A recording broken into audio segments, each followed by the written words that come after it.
Turn it. Pledge allegiance to the flag of the United States of America and to the republic for which it stands, one nation, under God, indivisible, with liberty and justice for all. Madam Clerk, please call the roll. Trustee Gray? Present. Trustee Holtz? Present. Trustee Rogers? Present. Trustee Grisino? Present. Trustee Varian? Present. And Mayor Pro Tem Sharon Sluice. Present. Are there any amendments to the agenda?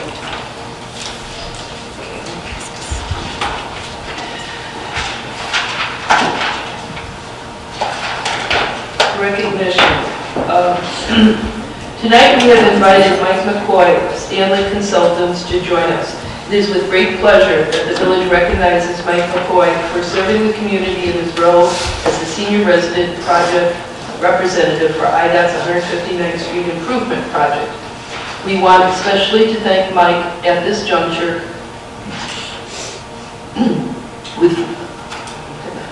We want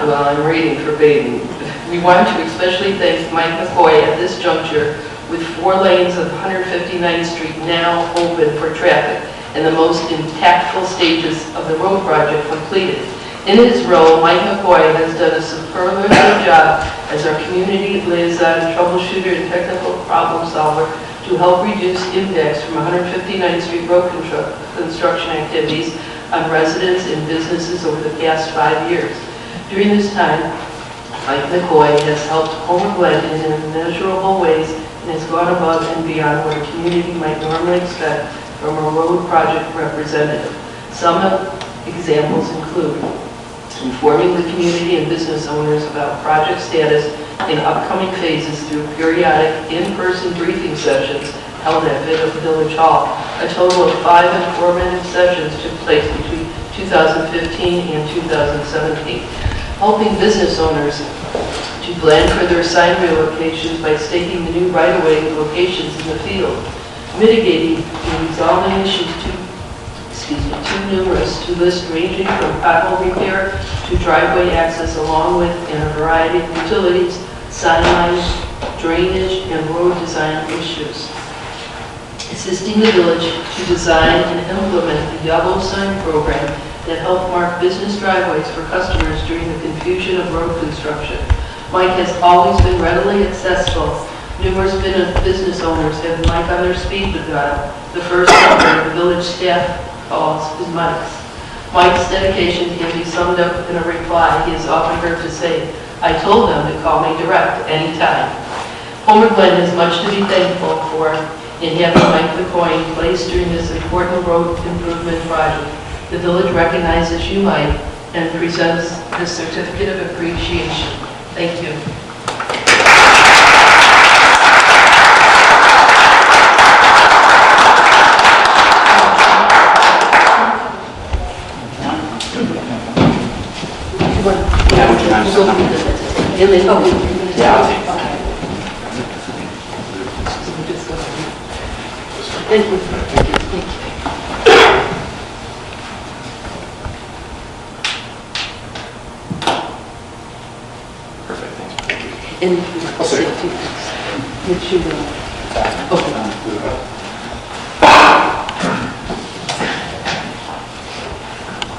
Thank you. That's very nice. I've been in this business over 40 years, and this project, I've been on this project over 5 years. That's the longest of any project I've ever been on. So I'll accept this as on behalf of my team, which I can't do anything without. And this has been a challenging project in many ways, as you both know, but I think the finished product looks pretty good. And I've really come to enjoy the village of Homer Glen. A lot of nice people here, nice businesses, and it's really been a pleasure to work here, and I've enjoyed working with Janie. We've probably talked several times a week for 5 years, so I will miss you, Janie. I want you all to know she's quite an advocate for your businesses and citizens. I learned very early if I didn't take care of something, she would be on me. So, and that's about it. Thanks a lot. It's really nice, people in our business, we don't get recognition or thanks very often, so it's very nice. So, thanks a lot. And we're not done. We're still here. So.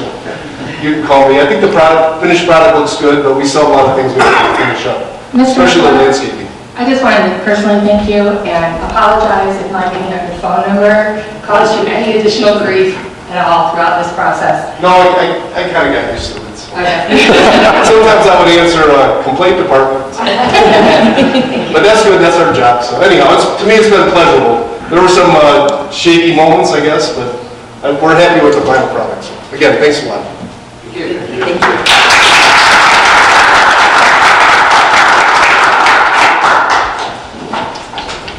Is there a motion to approve the minutes of September 11, 2019 Village Board meeting? So moved. Okay, is there a second? Second. Any discussion? All in favor, say aye. Aye. All opposed, say no. Motion carries. Is there a motion to approve the minutes of September 25, 2019 Village Board meeting? So moved. Is there a second? Second. Discussion? All in favor, say aye. All opposed, say no. Motion carries. Is there a motion to approve the minutes of October 9, 2019 Village Board meeting? So moved. Is there a second? Second. Any discussion? All in favor, say aye. Aye. Motion carries. Is there a motion to approve the minutes of November 13, 2019 Village Board meeting? So moved. Is there a second? Second. Any discussion? All in favor, say aye. Aye. All opposed, say nay. Motion carries. Is there a motion to approve the minutes of November 26, 2019 Village Board meeting? So moved. Is there a second? Second. Any discussion? I'm going to abstain, I was absent. All in favor? Aye. Motion carries. Reports and communications from the Mayor Pro Tem and other officers. The Christmas tree recycling program. With the end of the holiday season, please be aware that natural Christmas trees may be disposed of by placing the trees at the curb on your regularly scheduled waste pickup day or dropping them off at the Homer Township Road District at 14400 West 151st Street. Please look for a sign for the placement of the location. All decorations need to be removed. Electronic recycling. You received a new TV over the Christmas holidays. Do you need to recycle any old electronics? The Lockport Public Works Department accepts electronics for recycling on Tuesdays and Fridays from 6 a.m. to 11 a.m. They are located at 17112 Prime Boulevard in Lockport. Proof of Will County residency will be required for all electronic recycling. They accept 2 TVs per resident, and for more information, call 815-838-0549 and choose option 8. We will start with reports from the trustees, and we'll go down to Trustee Tasmino. Nothing to report today. Thank you. Trustee Rogers? No. Trustee Berry? No report, Madam Mayor. Thank you. Trustee Holtz? No report. Trustee Gray? Thank you, Madam Mayor. Just real quickly, I just wanted to say that we're wrapping up our coat donation program that we held throughout the month of December. It is still open. We said until December 28th, but we're going to keep the box out there for a short period longer until I can coordinate getting the coats over to the Salvation Army. But it was a good success. We gathered up a lot of coats and winter items, and those will be put to good use. So if anybody does have anything in their closets or anything, or they got something new for the holidays and they want to donate their old stuff that's gently used or new, we'd be more than happy to make sure that gets to the right people. That concludes my report. Thank you. Is there a report from the village clerk? Nothing to report. Village attorney? No report, Your Honor. Thank you. Public safety official? Just a quick one, Your Honor. I want to give a shout out on Mike McCoy's behalf also, because anytime I called him, he answered or called me back right away, and he was very professional on the phone, very easy to work with. I I know I've spoken about it before, but I just wanted to remind the public the importance of locking your vehicles. Keep the keys, keep the fobs out of the cars, any valuables out of your vehicles. We got to stay especially vigilant at this time of year, because I know when people are leaving for work, they want to start their car and get it warm before you leave, but it's a prime target. If it's running with keys in it, somebody can just jump in it and take it and go. By far, the vast majority of burglary to motor vehicles or stolen vehicles are all keys left in the vehicle, okay? The other thing I remind the public of, call the police if you see a suspicious vehicle, suspicious person, suspicious activity. Too often we'll respond to a call and somebody will say, hey, here's what I saw after the fact, but we didn't want to bother you. We are paid for a reason. We are paid to be bothered, so make sure you call us and let us know of any suspicious activity. We try to be everywhere we can, but if I got a guy patrolling a zone, he gets called away, say, for a car accident, he's not patrolling it. We try to be everywhere, but we can't be everywhere at once, so the public is our eyes and ears on the ground and give us plenty of information, okay? And with that, that's my report. Thank you. Thank you. Lieutenant, I have a question. Yes, So, sir. For those, you see suspicious vehicle, you recommend non-emergency or 911? Okay, that's a great question, actually. It depends on the situation. If it's something you think that it needs to be addressed immediately, 911 is always available. If you have information, say it's past tense, or something you think is out of the ordinary that's been going on lately, that's of a non-emergency nature, they can call area code 815-727-8575, and that's the number to the Will County Sheriff's Department, and there's prompts you can follow from there, okay? But a great question. Thank you. Village manager. Public comments? Madam Mayor, no one signed in for public comment this evening. Thank you.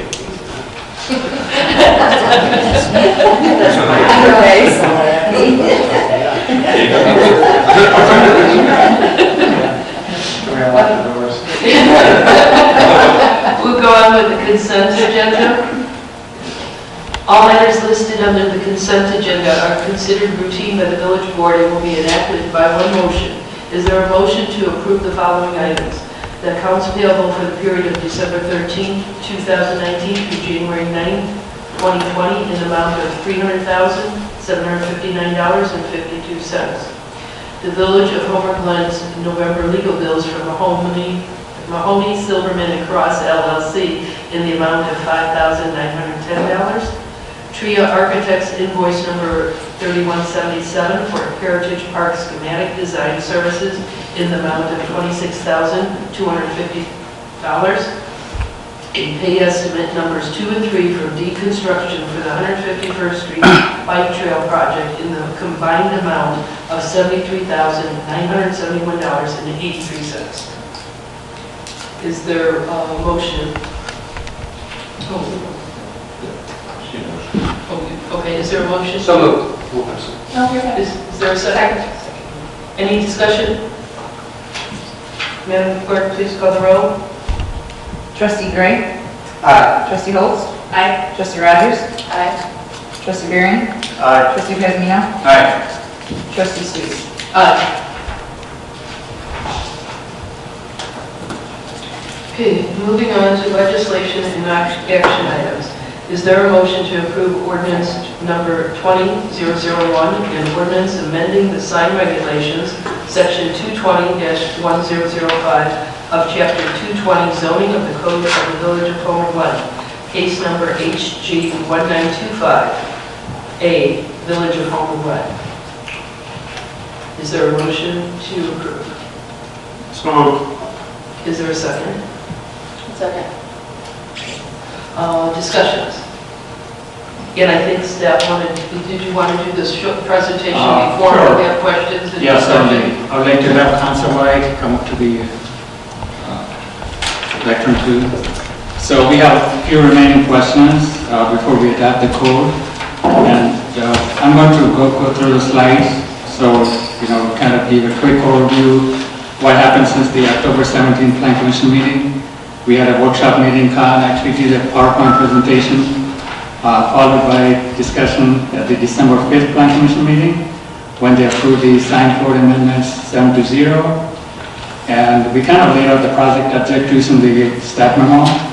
The big change you see is the organization of all the standards in a tabular format. So we took out whole sections of the code, they were kind of laid out in a tabular form by zoning district. And when you look at each table, you can find out the total maximum height, total area for each type of sign, which without reading the entire section of the code.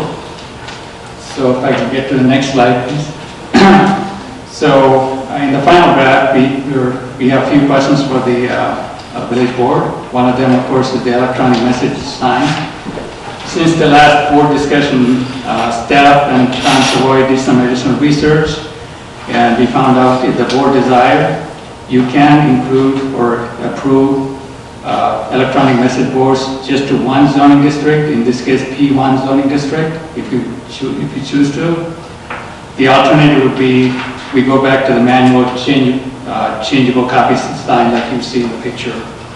So I'd like to pause here and see what you would like to do with the electronic message signs.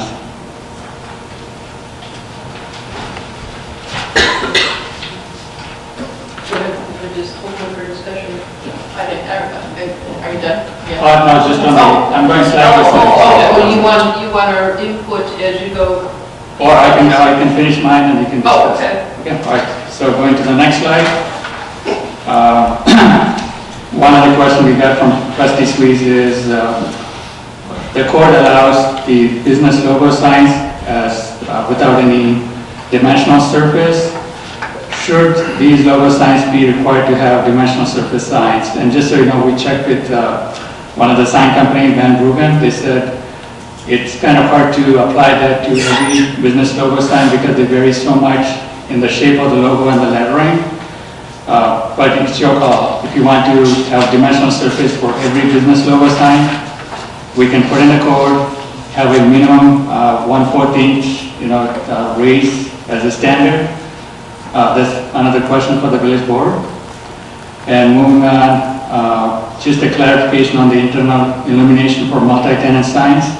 We're going to allow the illumination, and as part of the planned unit development, if the plan commission or the board would like to see a different background, you can do that on a case by case, but we're not restricting right up front.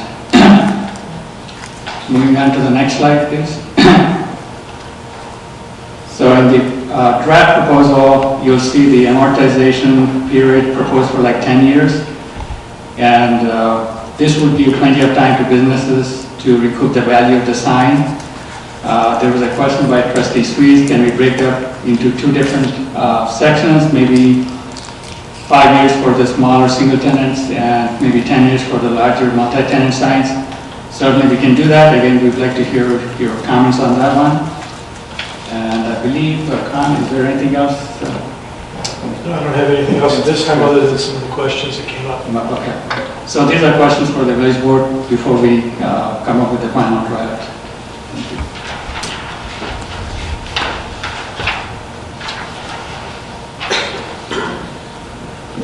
Well, I want to start taking my page. I just have a question. This was in blue and it was added. And I'm wondering, why are we opening this up to interpretation? If our code, if the sign ordinance is clear enough, why are we saying if there's an interpretation, appeal it to another commission? Why are we even going that route?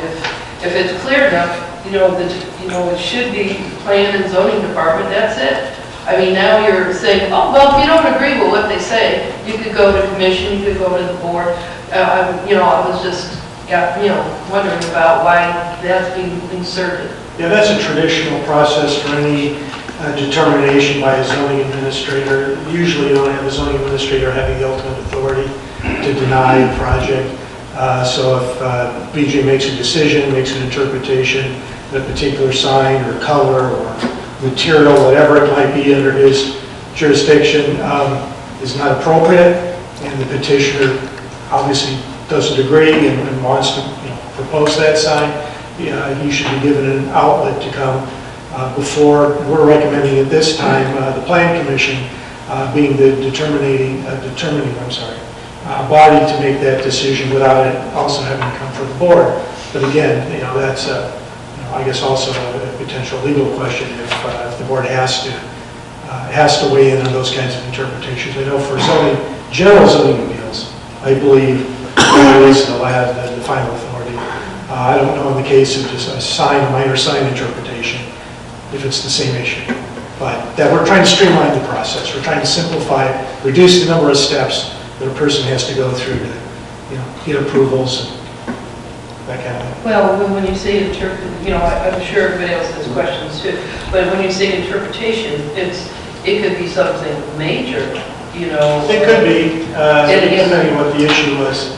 I don't know all the scenarios on the top. I don't know what would constitute a major decision. Hopefully, the way we've structured and written the code, we're hoping that we've covered 99.9% of the issues, right? So there hopefully wouldn't be a lot of that coming before you. But potential that there might be an issue like that that the board may have some concern about.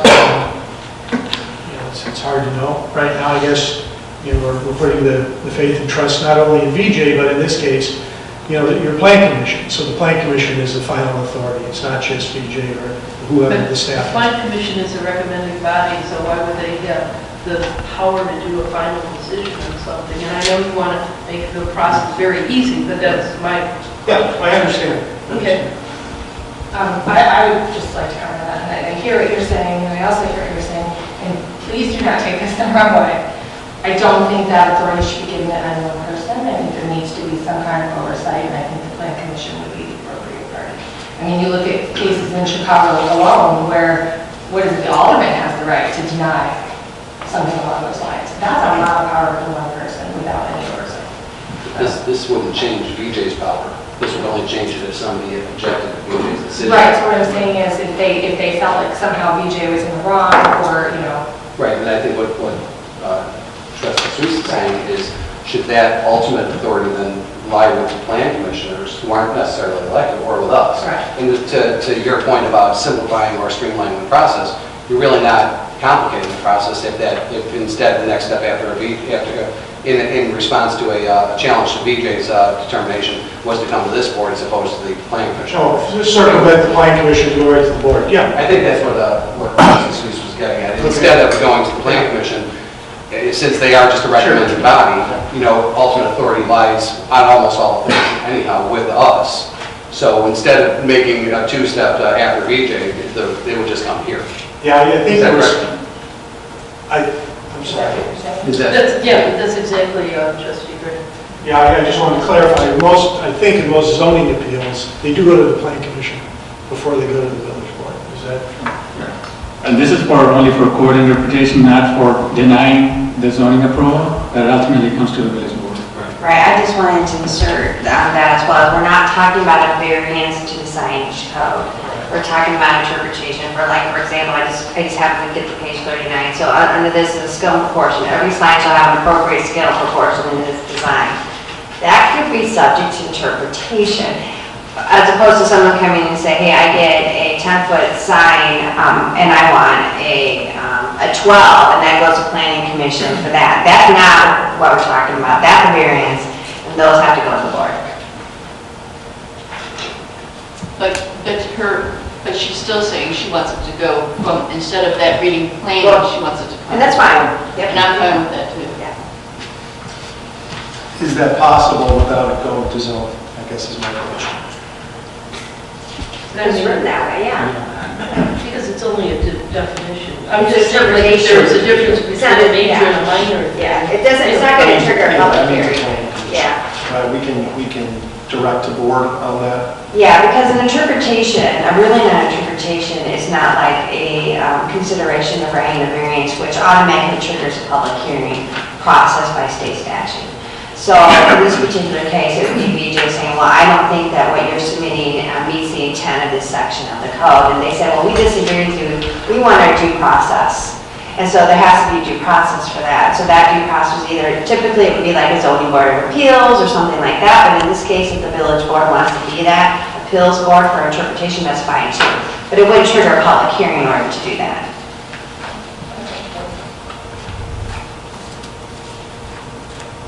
want to go page by page, or how did you want to? Yeah, I would say. What is the consensus, okay, I think, like.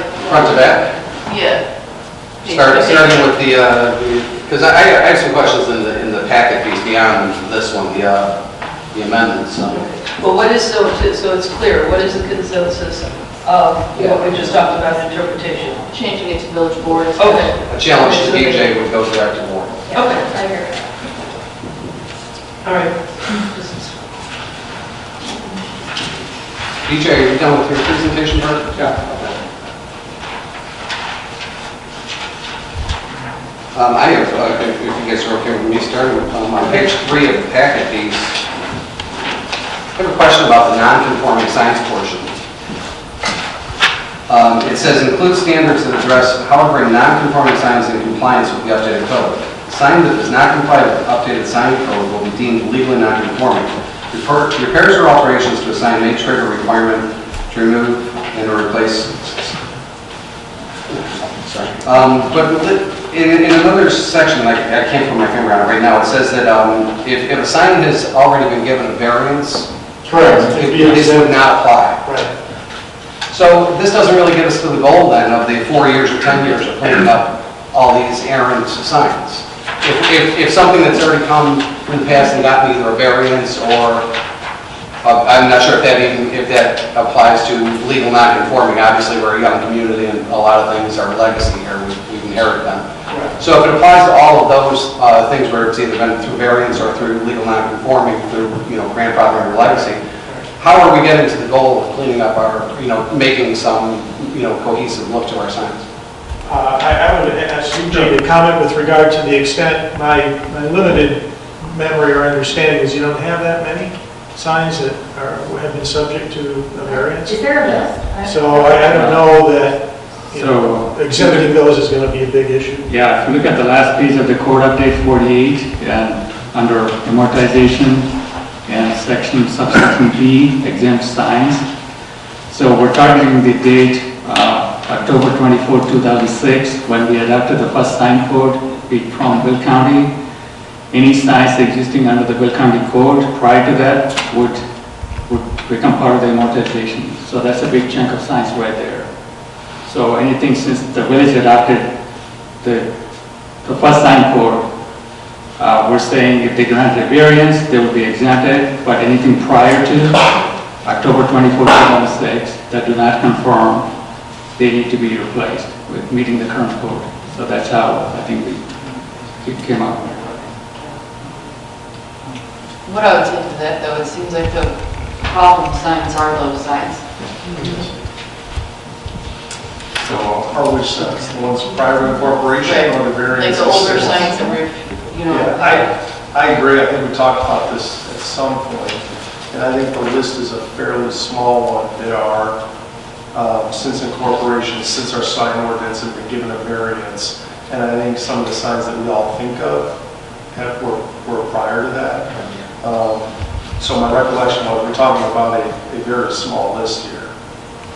Sure. I mean, we haven't done the sign inventory. That's one of the plans for summertime, but yeah, that's what we're targeting. Yeah, or maybe, let me rephrase it, a small list that I think you generally find egregious versus minor variances that you probably drive by 10 times and not notice versus some of the ones that are clearly from before incorporation. And I don't remember that list offhand, but my guess is we may have a few even since we've been here that we potentially are telling them you've got any number of years to go back and fix a sign that we approved in the last couple of years. Those would be exempt. Those would be exempt. It's the ones prior. No, that's what I mean. Yeah. That's what I mean to this question. Yeah. Where it's, the original question I think was businesses applied for a variance and permit for their sign, right? And that's a small number, and some of those we may have done, and if you eliminate that part of it, yeah, I mean, we may be people that we gave variances to on signs and telling them they've got a certain period of time now to go back if we change the way it's written. Right. If we change the way it's written.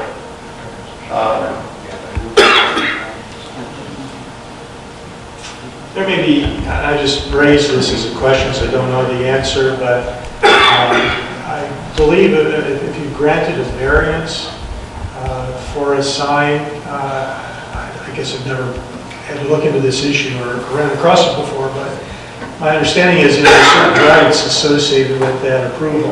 Correct. That's not a legal non-conforming. That's a variance. Yeah. That's a, So they would be kind of default exempt anyway, irrespective of what you did to your sign from amortization, I assume. correct. A legal non-conforming would mean there's no variance been granted. This is simply something that's been existing, and now we're at a point where we're going to put a time limit on it. So the fact that the code says it or not, the reality is, I think, changes to the code won't affect the variances, kind of runs with the land. That's good. Do we know how many signs that we have that were illegal non-conforming prior to our adoption of the first signage code that would fall in this category where they would be given notice that they have a certain time period, whether that's 10 years or some other period that the board decides that they are going to be put on notice that their sign must come into compliance? No, there were some sign inventories done a long time ago, so we need to update that obviously. But yeah, we don't have a good number right now. You think it's a dozen, half a dozen? I mean, what would you think? Oh, yeah, more than a dozen. I think probably. So it would be, over time, we would have an impact. Right. Can I ask a question to the village attorney? When they talked about variance, is it just pertain to home or Glen giving the variance? Because you said there's some rights that come with a variance. I mean, a lot of this was done when it was like Will County was doing anything. So where is the time frame cut off? So that's Or is that variance there forever? So we're trying to include everything prior to our sign code adoption, all the Will County signage. So that's a question for our attorney. Can we amortize signs granted variance by Will County since we adopted our own sign code? I think you've got the ability, your home rule municipality, so you can dictate how you want these rules to be. I know that the village has taken the approach of we've allowed things that if the county gave them a variance or if the county approved this zoning, we're going to recognize it and we're going to respect that. But you're not necessarily bound to do that. Because I think that's where some of our sign problems was with when it was Will County giving out the signs. So we could change that. If I could just give an example to bring it more concrete on the ground, but we believe that the big pylon signs that service the Goodings Grove Shopping Center area that have like Aldi and Meijer, there's 3 of them out there, 2 on Bell and 1 on 143rd. We believe those precede the 2006 Village Code adoption, and therefore they would be subject to amortization. I mean, that's huge. And I am also not sure what agreements were made with Meijer and the PUD and all that sort of thing. Just as a footnote, that's probably something that we need to take a look at to see what kind of agreements were made, because I know we did do follow-up work with Meijer when they finally decided to develop and open in 2014. So just wanted to put that out there. Since we're talking about the amortization period, can we go on to that? Since it's right underneath there, we just brought that up. I just think that 10 years is excessively long to bring, these signs up. These aren't signs that, some of them might not even last another 10 years. I'd like to see somewhere between 4 and 10, something a little more reasonable. If you're looking for a suggestion, I would say I would be fine with 5. Yeah, I agree that the 10 is a lot, and it's nice to have the notes from the Planning Commission where they kind of kick that back and forth. And I think one of the things in there was that they think that the 10 is it's generous, and I would agree it's probably overly generous. And again, maybe 4 is too short, so I'm not married to 4 either. I would be happy to find some middle ground also. I was thinking 6, I know there's no 5 out there. 6 is fine with me. Yeah, but what is it? I think Sharon, you said you were at 6. I'm okay with 6. Yeah, I agree. I agree to say that. So just a related question, do you want to include the billboard by Ken Brothers as part of the amortization, or exclude the one billboard we have in town, or any future? I think in general it would just be 6. Both. Both. Including. That's my understanding of it. including the billboard?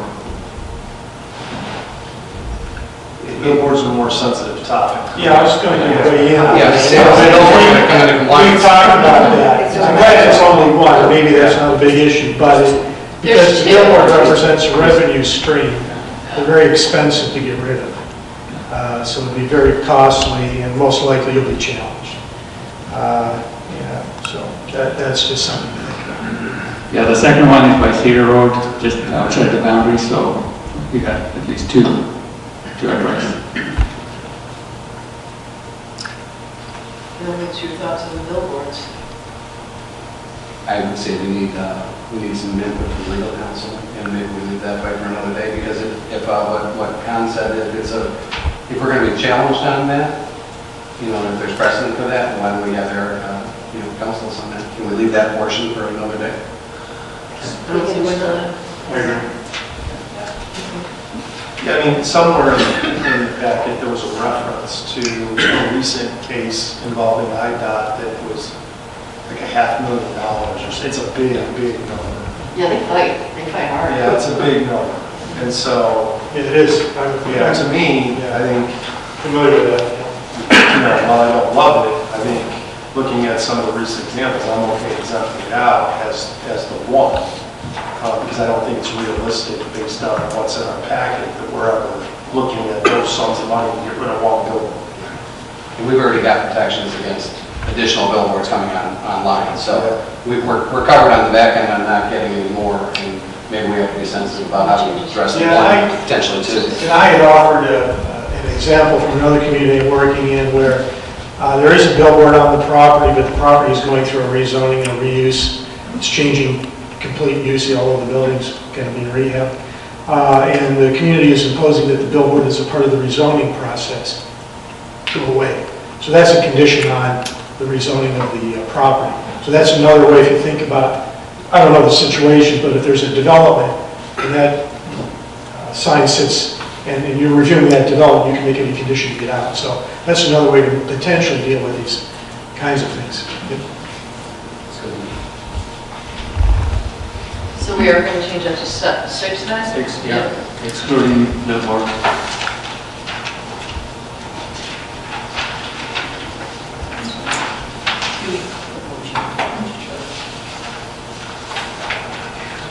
Yeah, I mean, if we're, did you want to go back to this part of it? Are you in the packet piece though?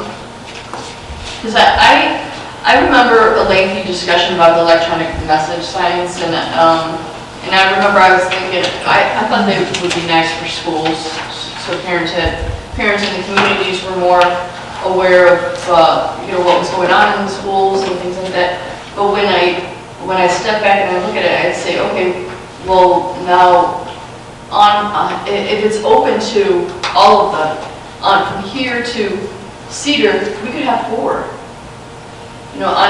Just between here and there. I was more thinking of I was okay with it with schools, but now when I look at all who would be included with it, I'm not comfortable with it. I would also remove digital display signs, which looks like the TVs out there. So on page 34, under 19, well, you remove everything, and the rest of the board is in consensus with that, and you just say electronic message and digital display signs in all residential, commercial, industrial, or in all zonings is prohibited. It's something you could look at. What was the consensus on that on the last? Because I remember somebody mentioned it was like a majority consensus for us not to do section 48. That's what I remember. Yeah, so I can answer that. It was discussed quite a bit at one of the last workshops. And the question was how do you determine who gets a digital and who doesn't? Right. And the courts have been very strict in their interpretation that you can't pick winners and losers. So the question then became, well, if you wanted to do it, allow like the library as an example to have one, how would you go about doing it without allowing a private business to do it? So there was additional research that was done after that workshop where because we do have, which is unique in Homer's, we have a separate zoning district for public, basically governmental buildings, which includes us, the township, the library, schools, fire districts. So that way is one way where you legally could, because you're not picking a certain business or certain use. You're doing it by zoning district, and you're saying everyone within the zone in this district can have it, and then the people in other zoning districts you can't. So you wouldn't fall into that being challenged legally on that. So that's why it came back around, even though it was discussed, because we didn't have that answer for you guys at the last workshop. And that's why it was discussed also at the Planning Commission. But if you do allow it for a school whose zone P is P zoning, you would have to allow it for anyone who's zone P zoning. And so it's all or nothing. You can't pick people within there. So if the consensus still is you don't want to do that, then we just say they're still not allowed. Now, the display boards, I think, correct me if I'm wrong, BJ, and we're talking about like the menu boards on a drive-through. Yeah. We do not want to prohibit those. Oh, That was intentional. That's what the display board is. So you say no electronic signs, you still want to make sure you keep the display boards in there for that, so they're allowed to have those. Right, well, I just wanted to make sure the differential, like what you see at McDonald's when you do your ordering versus what you see at the church, say up on Archer, which looks like a TV out there, a huge TV screen. Yeah. So that's, I wanted to make sure that was. So for the business aspect, that's a done deal, already voted on, and there's nothing we can do on that? Well, there's nothing voted on it. There were workshops. What we're asking you tonight is to adopt the village's new signage code. What you see here with the red edits and the blue additions is what we're saying based on all the work that's been done both with the boards as well, with this board as well as with the Planning Commission, is this is what we're recommending based on all that input for adoption tonight. So if the board adopts this tonight, this will replace our existing signage code that we currently have. This is the new one. So tonight's the vote. All the other stuff was conversation, workshops, input from a variety of different people, including the board, but tonight is when your final vote is. So covering the P1 zoning, it says government buildings and public schools. So you're saying that anything under, local business, general business, and the C zones, that still hasn't been, that's still open for discussion? Right, we took the feedback from the board and from Planning Commission, and that feedback was the majority said we don't want to allow them. And so that is the way the code is written, is not to allow them in the other zoning districts. So what is the consensus about? I'd like to ask one more question before we ask for consensus about the electronic portion. Do we currently allow the manual movable letters in P1? I know we have some, obviously, the fire departments and the library, I think has one. Are those grandfathered or is that permitted in P1? These are permitted, so we're giving that as an alternative to deny the electronic message board. So still along to Trustee Rogers' comment about four government entities right here in a row, we still potentially would have four monuments out along 151st Street, but they'd be the backlit manual change letter boards with still the 30% copy area, right? So that we're not changing that if we decide that we don't want to upgrade to electronic messaging. Okay, thank you. And BJ, could you please also clarify for the village board that we're also recommending that if they don't do the electronic message boards for the private businesses and the commercial zoning districts, that they're allowed to have the 3 lines of the changeable That's correct. as well. Yeah, and also in the current definition for the electronic message boards, they do allow time and temperature and athletic scoreboards, so we're keeping them. And going back to the definition that was cited a few minutes ago, let me go back to that. Is that page 28 you're talking about? The definition on page 28 and also the bullet point on page 34, electronic message boards and digital display signs. What that really means is the dynamic digital signs. So we'll make sure they're all consistent. Those will be prohibited, except with keeping the time and temperature signs and the athletic scoreboards. And gas stations.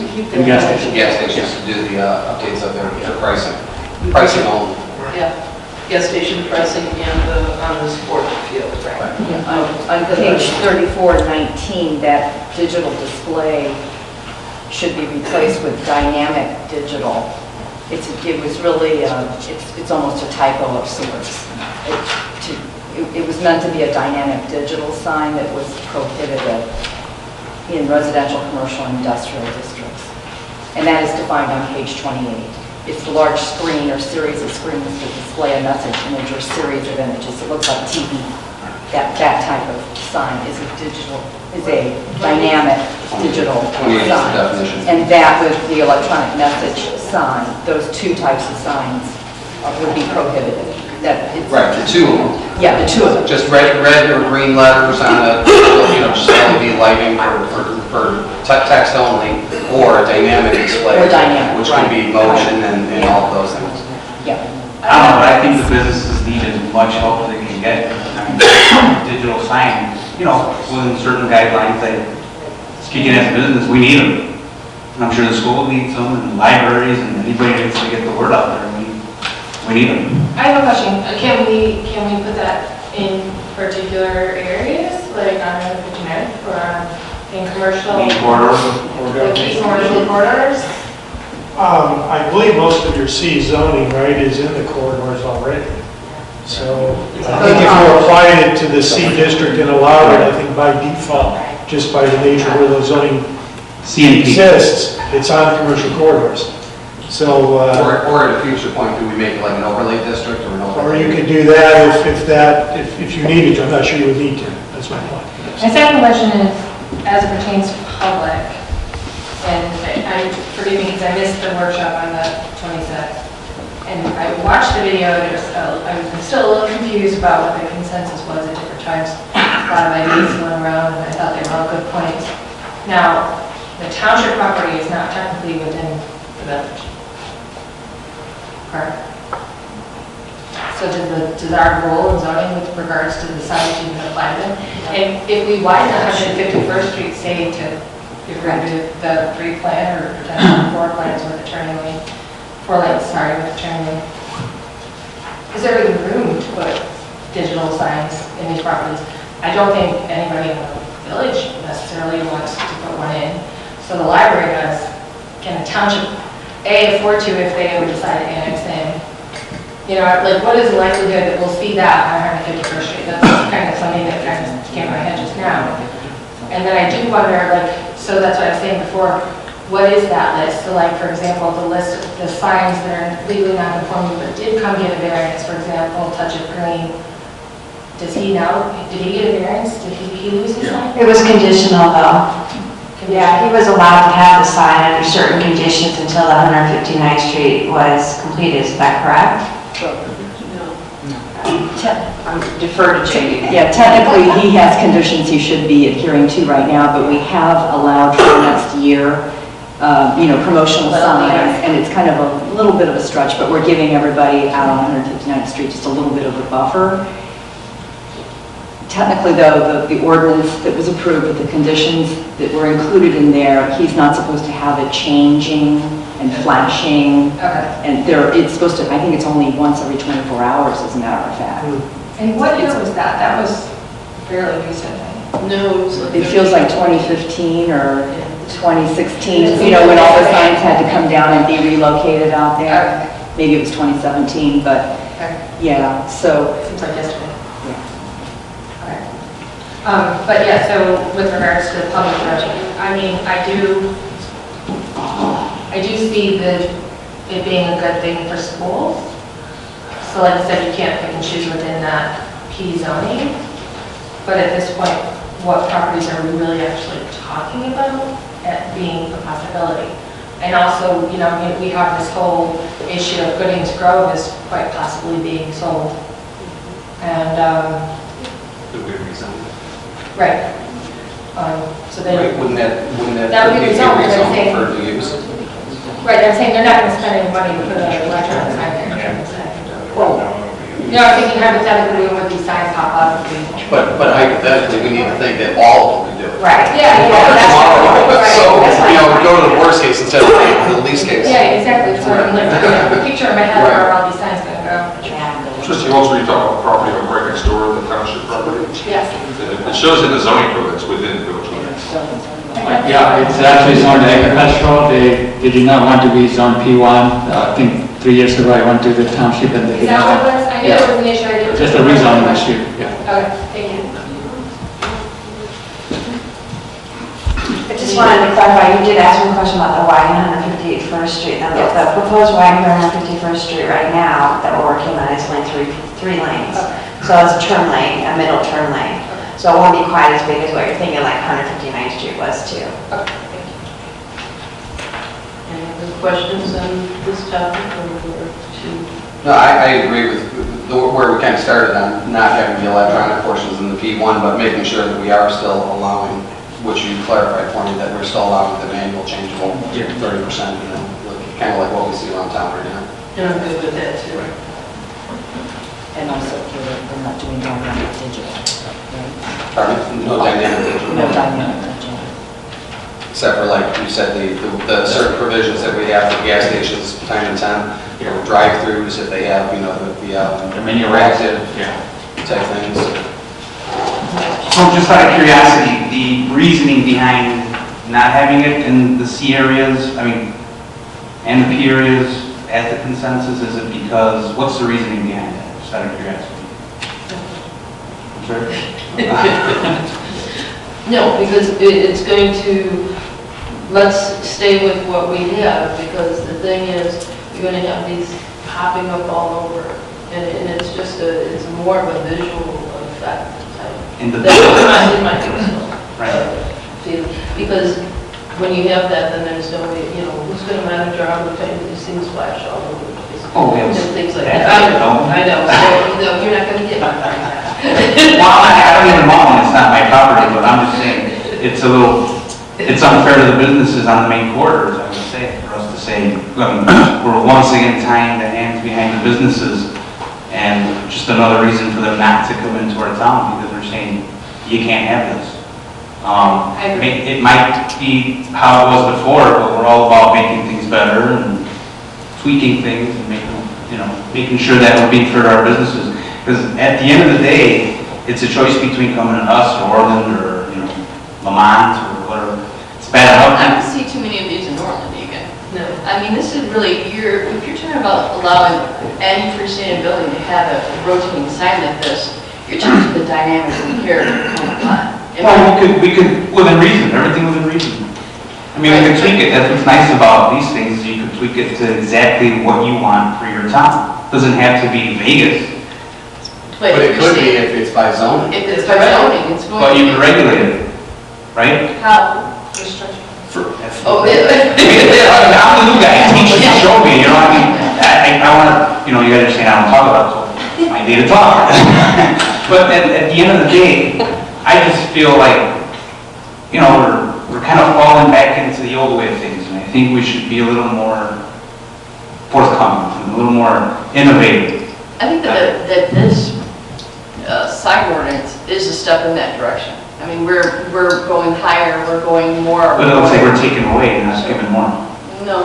We're in the thing, we're considering, presumably, we'll vote on all of these items, but we're considering canopy signs and awning signs. Going higher. Right, going higher in size. There's a lot of changes to this. There's nothing taking away. Anything in here, unless I missed something, anything in here is adding to the businesses, it's helping the businesses. So that we're moving in that direction, but to go from saying we don't have digital signs to saying we're going to have digital signs, what I remember the conversation was, that just really changes the character of home event. Yeah, you rarely see them in any of towns around here. I don't see them in Frankfurt. I don't see them in, I'm trying to think of where I see it in Orland, and I can't think of anywhere. Pardon? They're not in Orland. So I don't think it's conducive to. For me, it's an enforcement issue, right? We have one right now that we're having trouble enforcing. We have one. And that, to me, is probably the biggest reason, is you can regulate, it's enforcement at the end of the day. And I think enforcement on these would be very, very difficult at this day and time for this village with this staff size, when we have one right now that already is having an enforcement issue, right? In his defense, the street was halfway full. Agreed. Agreed. And that's why they let them. And, we appreciate what you've done on 159, cutting us some slack. It wasn't me, it was the board. Yeah, I'm saying that's just on one though, and I agree, right? Everybody on 159th Street has been through hell and back over the last 4 years. And, pardon me? 6 years. 6 years. It's been a while. Yeah. But to me, my main issue is an enforcement issue that I think would be very difficult. Temporary signs right now are very difficult. So that's my reason. All right. Can I just ask a question? Are you guys opposed to the corridor signage or I couldn't hear you. like the corners or whatever to have those signs, the flashing signs, those you guys are completely out with those? Right. Just ask. Where's George? I have one more question on page 2 in the packet piece. On the definitions where we're talking about dimensional surface signs and box signs, and I know this kind of came up a little bit, and maybe in the other packet piece as well, but to Trustee Sweet's point about the, it's not a channel letter sign, it's the Aldi sign. I mean, we don't have that slide up here anymore, but you know, when we talked about that when Aldi expanded their store, and we asked them, instead of doing the typical box sign like they do everywhere else, we asked them to put some dimension into that, and their sign was really good. You know, there's no doubt about that. Everybody would say, looks great, you know, doesn't conform to channel letters, but that's not their corporate thing. So we asked them to, you know, Disneyify it and plus it a little bit and come up with this, and that looks great.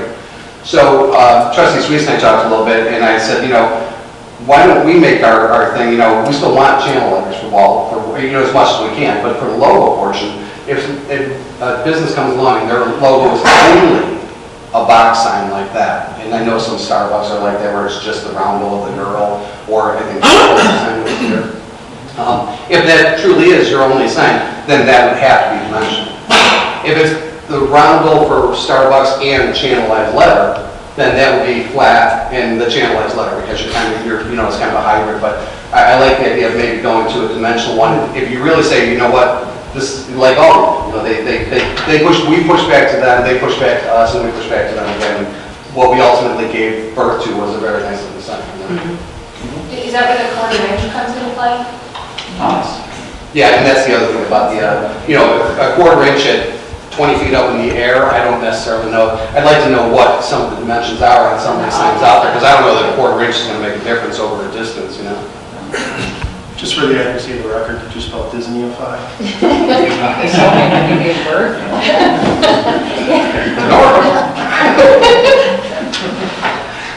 No, I think that's a good idea, you know, if it's just their logo sign, as long as there's lettering underneath or above or something like that, that would be flat, but if it's like the Aldi, I agree with dimensional. When we were talking about dimensional, I think they need direction as far as how, you know, you can, what is it, a quarter inch, a half inch? I think they need to put in there minimum raised or minimum, you know, 2 inches. You know, I think they need something so that when somebody asks, okay, I'll do the dimensional sign, but what is your minimum?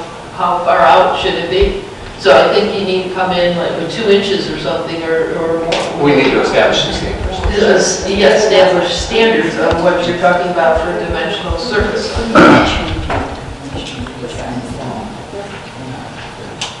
We're just looking at the sign, the logo behind you guys, which is a dimensional sign, which would be classified.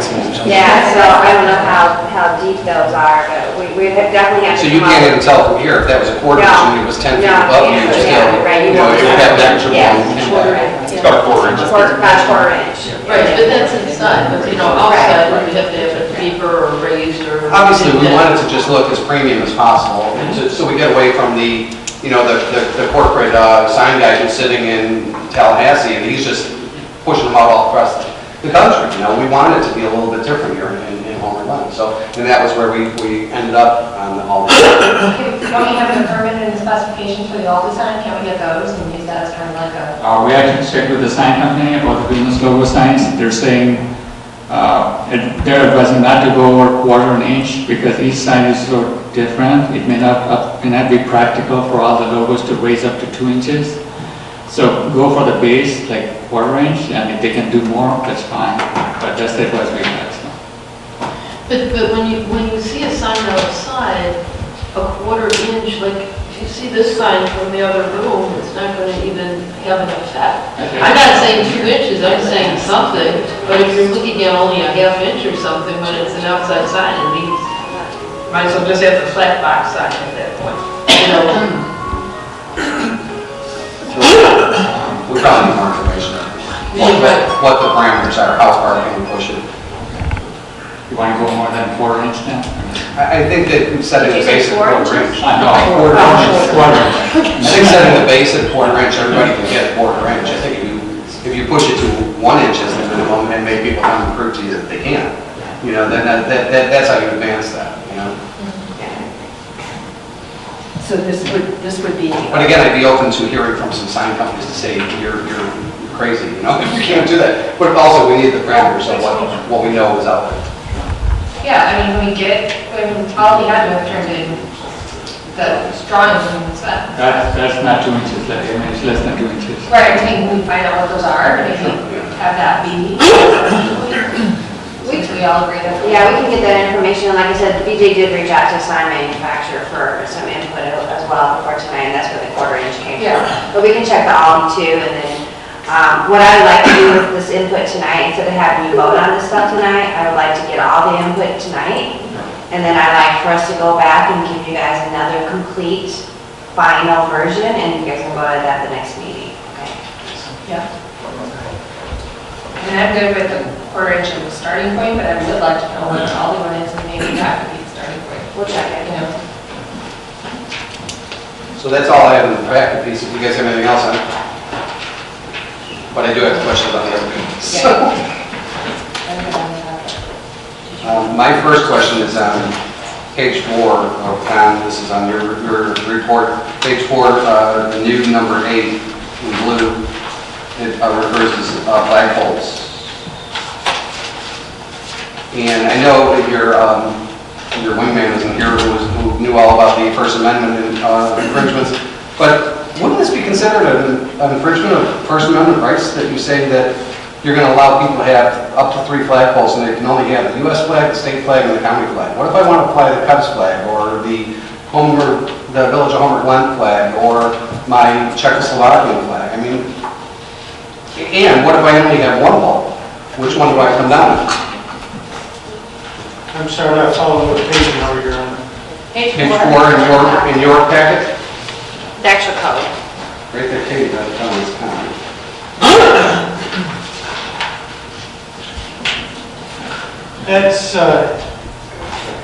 That mostly is existing language. We didn't change number 8.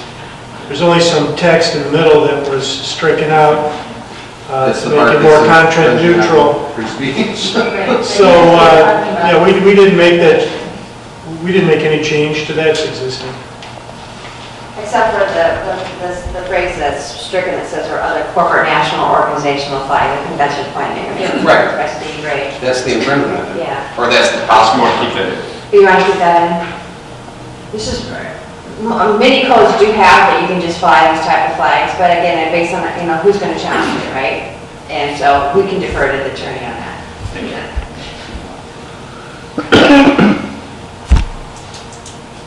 So are we going to incorporate the national flags? Yes. Right, and then paragraph 8, the portion that's stricken, you want to keep that in. Well, I would argue, at least with regard to corporate, really, is that necessary? It seems like that's advertising. I mean, I can understand national if it's a country. Organizational, I'm not even sure what an organizational flag is. Cubs, Sox, Bears, NASCAR. That would be corporate. That would be corporate. Anyway, that's up to you, but I don't know, it's some extra. Chamber of Commerce, they have to be a number of them. I'm fine with leaving that, I mean, especially if the attorney saying it should be in. I would say we just have to have an issue that they're aware of. Yeah. So, you know, Why strike it? Right.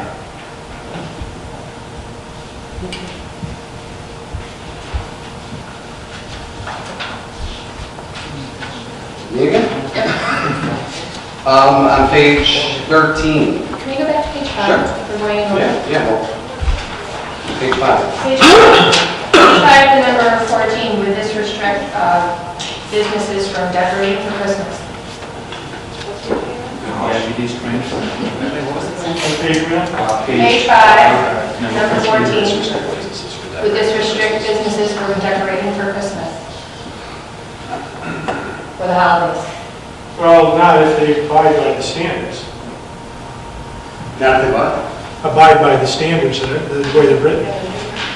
But the neon string or LED, so this would not include the typical Christmas lights that are usually just seasonal. These type of lights are typically more permanent. I guess it's... That would be my interpretation of it. Yeah, I think it's up to interpretation. Yeah. It's not necessarily specific enough because it does says Yeah, we're it's to the outside. trying to target the things that are more permanent Right. at the holidays. So I think if we could just put something in there. Maybe just the word permanent LED Yes. or something like Okay. that. Yes. The building code is not permanent, though, if I take Well, out yeah, the that's right. Now it's Temporary. a definition. The building code does address temporary Christmas lighting. It It's a does. 30-day period. Okay. Okay, so then we're covered that way. Okay, good. Okay, that's all I just want to make sure that that doesn't happen. Something that is restricted. I think most of us have seen places where they have those glaring rope or LED lights. Yes. I don't know where that line 14 came from, but I don't remember that. I'm glad it came in Yeah. because it's getting, developed, they're starting to put it off all over. So I have a question because I remember having discussions with previous zoning staff, and perhaps we will chime in because I was under the understanding that if it's within their premises, that we don't have the right to tell them that they can't put those road lights. If it's within their premises, Yeah. inside the building. I mean, I think it told me the wrong information. Yeah. I'm not sure, so I don't think that doesn't That's how cover we- the risk that we're talking So about. like a patio or a pergola or something like that, even though it's not within four walls, outside the building. Or within one side of a window or sign inside Inside, or outside right. the building. So right now we have, one or two businesses that have their interior windows lit up with road lights. And I was told by a previous zoning director that we can't tell him he can't do that. Actually, Yeah. you can. Okay. Yes. We can. Okay. We can regulate, as long as it's clear what our regulations and our zoning codes are, is we can regulate that. Right. Whether it's on the inside, wrapped around, or on the outside, yeah. Okay. This So would this will regulate make that, so we can Yes. say, And that is completely within a local government's authority to do so. excellent. Previously, we did not have language that. I was going to say, it's Right. that. Well, that was- Right, so this is accomplishing that task. This is, yeah. Oh, cool, I'm good with that. I have a question on 33, but I don't know, let's go. I have one at 13, if you don't mind, before we go No, yeah, let's in go over. order so we get all the way through it. On 13, we go into the permitted signs in agricultural districts. And this, is this a real big increase of the signage rate, of the allowed signage in ag districts? Because we have to kind of refer back to that whole big section that's all stricken, starting on page 5. And it says, zoning district regulations, the following sign requirements shall apply within the following zoning districts. And then it says ag and residential districts, and really, it says farm produce signs, school signs, multi-family signs, but it doesn't say anything about, well, maybe BJ, can you explain that to us? Is this a pretty hefty expansion of what is allowed in ag? Yeah, we kind of expanded on the ag zoning, but the current code doesn't really get into this level of detail. I mean, it talks about the public, commercial, residential, not this level of detail for ag zoning, and we have been getting a lot of commercial signage for agricultural Yeah, activities. I think that's getting too close to commercial. There's no this is how I feel. There's no separation between ag and commercial if you're getting to that point, other than the fact that, they're not a commercial zone area, which I'm sure the tax people will probably have a problem with, if they're going to enjoy all of the other, rights and privileges of a commercial zoning district. What then ticks that box over to say this is commercial versus ag? That's the next step in the comprehensive plan process. We're going to create an ag business district, so that's actually the next step what we're working on. Then I think this ag portion of it is premature, So, at least of the sign. You know, I mean, how do you approve the signage for something that you haven't approved the use of? I'm not sure.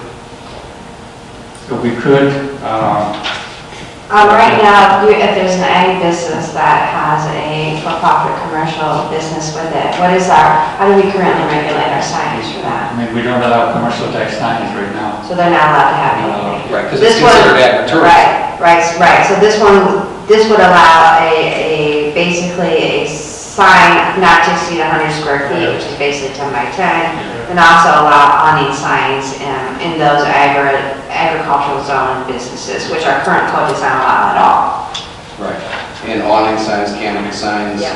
wall signs, multi-tenant signs. Again, I think we're getting away from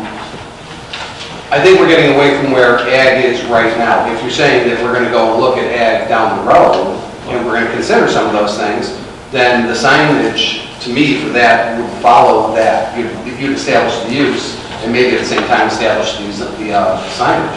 Because what do you need multi-tenant for in ag? I mean, if you're selling peaches or something, or, you know, it's a pumpkin thing, it's one use. It's one farm and they have one basic use. If they are going to break it out, you know, if it was a banquet hall and then all of a sudden you're going to have tuxedo rentals and all those types of things, well, that's becoming much more of a commercial application.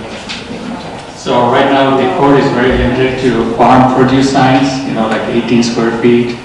So it's very limited signage. So I guess we got to figure out a way to connect this with the ag business zoning district, which is the next step in the comprehensive plan.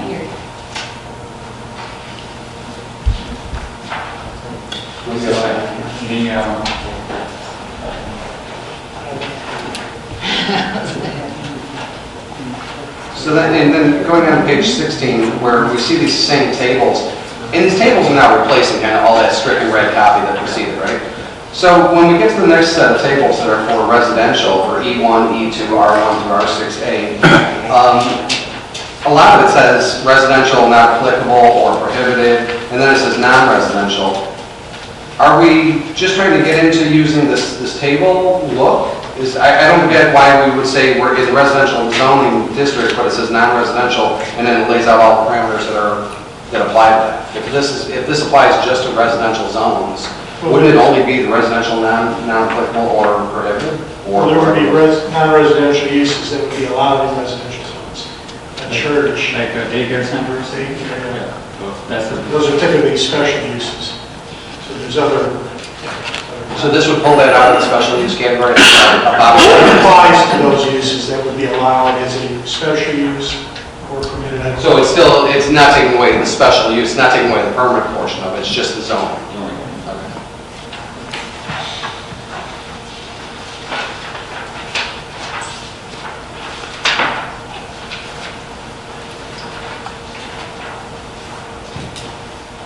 Sure, I think we're up to 33. I am. 33? Yeah, I don't want to be the only driver here. This bus has many wheels.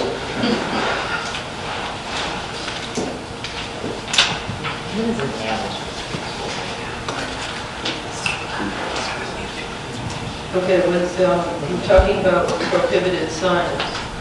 So unless I have a tab somewhere else to ask, but when it says moving, rotating, flashing signs, shouldn't you, I don't see where it says inside or out, because there's there's businesses now, and I don't want to say the name, but they have big message signs going across. You know, there's about 3 to 4 foot wide, and it's inside.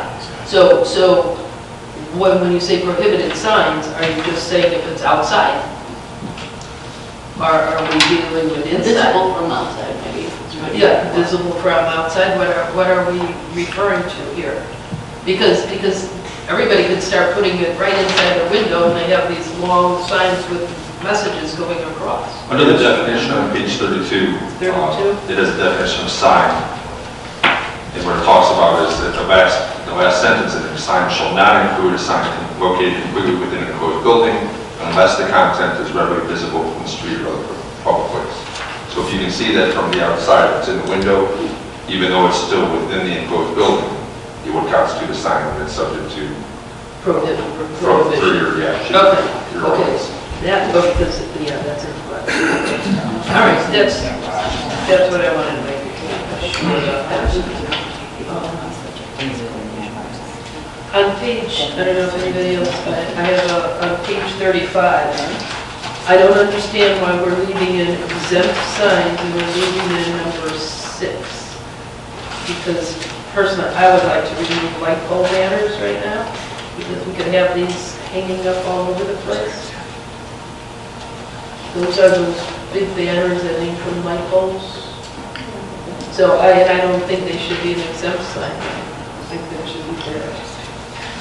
Correct me if I'm wrong, but those are public, they're not, anybody can't just go hang on the banner. Well, there's two types. There's one that you can hang on in the right of way, which is, you know, as you know, you guys have all seen the example, the chamber one has been in my office where they want to hang some of those in our commercial corridors.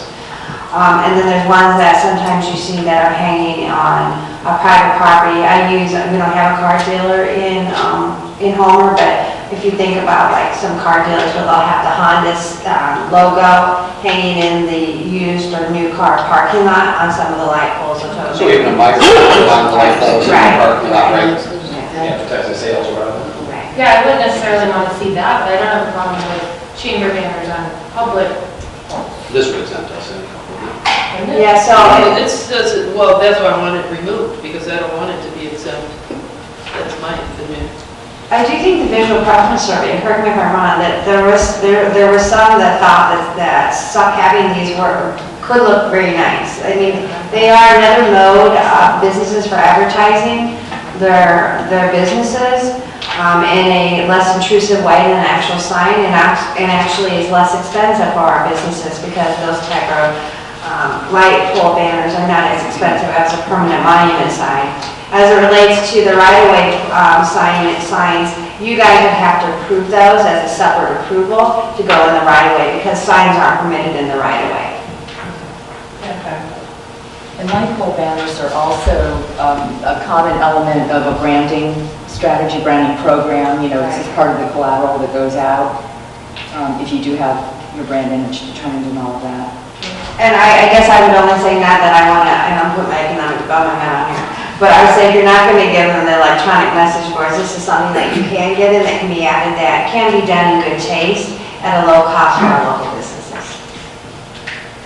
So you're saying, Glen, I would recommend maybe we put some language in there regarding maintenance, because they can get, they could look Yeah, like. they have to be in good condition. Right. putting something, you're right. There's a whole maintenance section.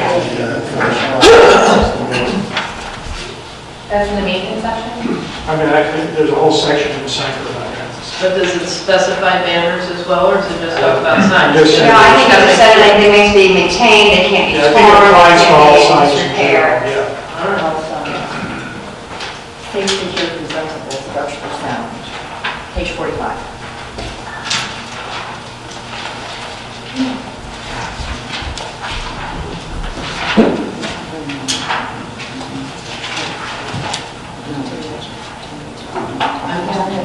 Anybody else have any more comments? The only thing I'll add is, you know, and I've seen it, I think I remember saying, I think it would be nice if the village had a standard that the channel letters need to be on the raceways instead of flush mounted, because what happens is they're individually flush mounted to these drive that are stuck over, you know, brick outside of the buildings. Then the tenants move, they pull those out, you have these holes, the new tenant comes back up, though they may or may not caulk those holes, it turns into an eyesore fast. When you have it on the raceway stays. The raceway is, the length of the raceway is based on the frontage, so the raceway stays, so you're just changing the stuff that's on that raceway instead of, you know, constantly pulling out signs. And I mean, if you think about how many businesses have moved in 4 years that have been doing this, it's a lot. I mean, and sometimes they don't take the sign down, so the landlord will go and just take it down, and all of a sudden you get this really ugly not stuff on lanes. There is, on page 46, there is new language in there on removal of signs. I don't know what it's replacing, I didn't cross-reference it, but on the bottom of page 46, on the B says, maybe we can tighten that up to make sure that it is either like you said, put in the raceways and leave the raceways and make sure. Because those would be as unsafe as we think about it. They could have one whole. The raceways that I've put up in the past, and the villages that I've dealt with where they're mandatory, is they're painted to match what they're on. So even if a raceway is just up there, you're going to see it, but it's nothing even remotely close to them. No, I know, right. It looks like a shadow line where all the letters were, where the electric went through. We'd want all that repaired. It looks to me like some of the language goes toward that. I would just say channel letters have to be raceway mounted. That's the way you get past it. I agree with that. I think that, I think the ones where it leaves the hole is terrible.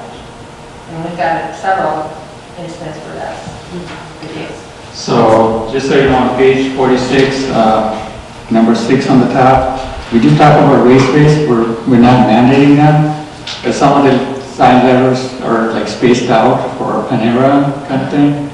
So do you want to really mandate for every business sign? I mean, that was our concern. I remember us having a fairly lengthy discussion on this, and Melissa had some pretty extensive views on this. I don't remember specifically what came of that. That may have been one of the concerns, because we did talk about this topic in general. I think we all agree. The ones that are taken down and the dirt and the grime still basically has the sign up there. And we do have several examples of that right now, or I don't recall the extent of that conversation, and I know there was... You could put logos on there too, anything can go on the raceway.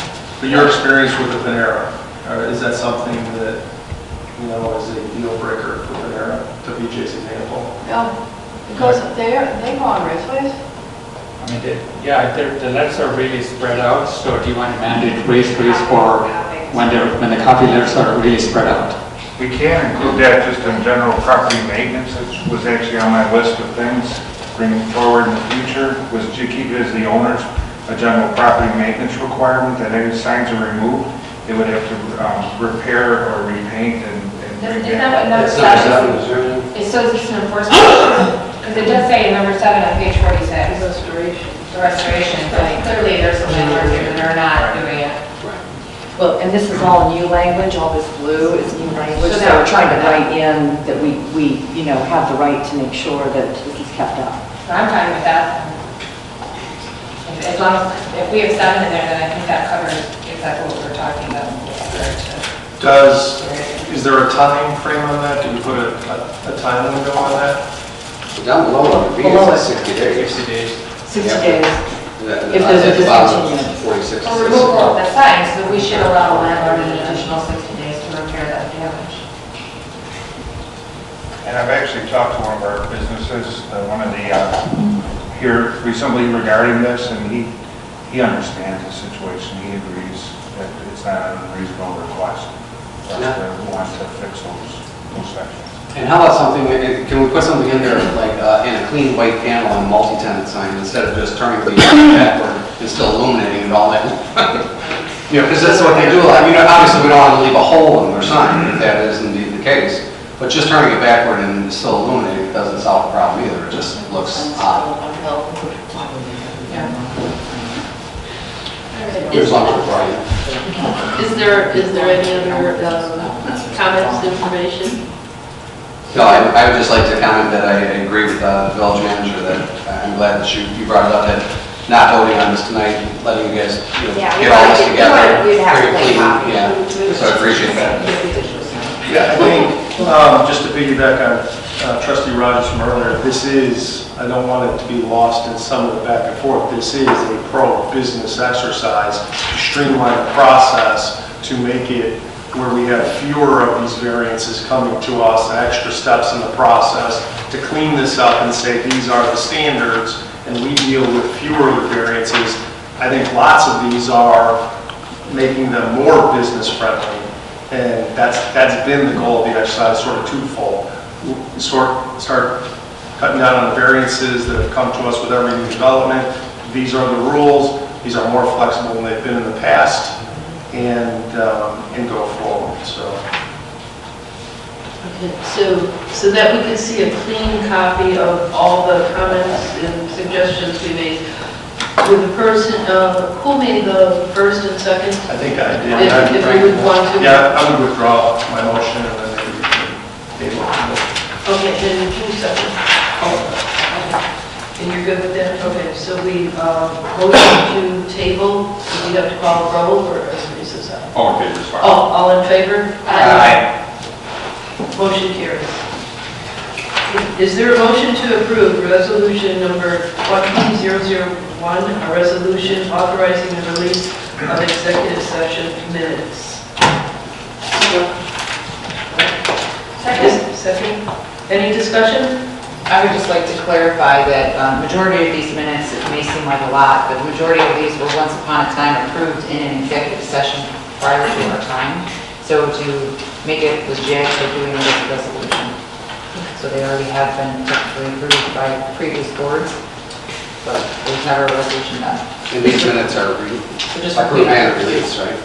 I'm sorry? These are approved and released. Yes, they are approved. We've approved others in the past, and we probably will in the future, which will not necessarily always be released, but these are.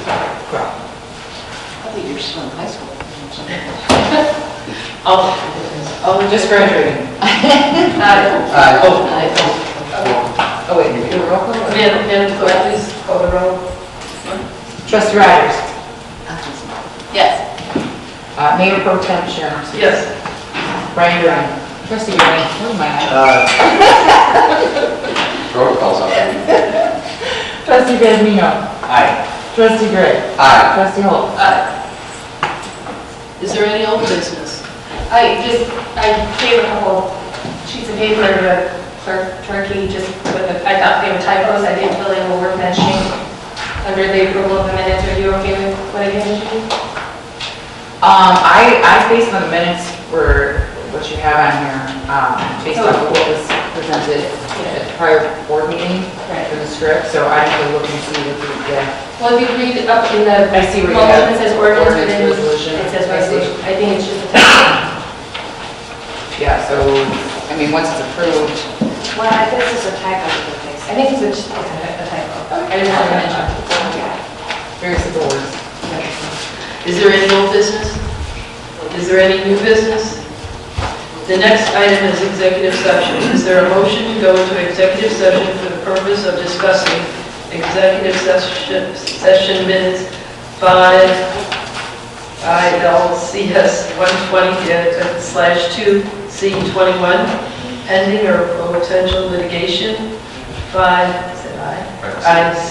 ILCS 120/2C11, and purchase or sale of real property, 5 ILCS 120/2C5. So moved. Is there a second? I'll second. Okay, all in favor? Aye. We will leave for executive session.